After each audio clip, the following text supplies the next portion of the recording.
కన్నెల అందాలపై వన్నెల వెన్నెల పరదాలు కప్పాలన్నా, ప్రేమ జంటల సరస శృంగార వర్ణనల్ని సిరిమువ్వల సవ్వడలుగా రవలింపజేయాలన్నా, విరహాన్ని అగ్నితో స్నేహింపజేసి ప్రేయసీ ప్రియుల్ని చకోరాలుగా మార్చాలన్నా, ఊహలకు రెక్కలు తొడిగి కల్పనలకు ఉగ్గు పట్టించి బాపు కుంచెతోనో ఇంద్రధనస్సుతోనో, అదీ కాకుంటే ఎల్లోరా శిల్పంతోనో వర్ణించే వనరుల్ని పొద్దుతిరుగుడు పువ్వంత పెదవుల్ని విప్పి మొలక నవ్వులతో సుతారంగా అందిస్తుంది.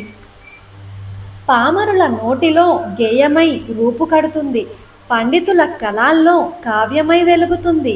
శాసనాలపై శిలాక్షరాలై అనివార్య మార్పులకు లోనై చరిత్రను చెదరని అక్షరాలను కొలిచిన ప్రతిభదానిది. వాల్మీకి శోకాన్ని శ్లోకంగా మార్చింది. వ్యాసుని మస్తిష్కంలో ఇతిహాసమై వర్ధిల్లింది. కాళిదాస భవభూతి భాసాది మహాకవుల నాలుకలపై నాట్యాలు చేసింది.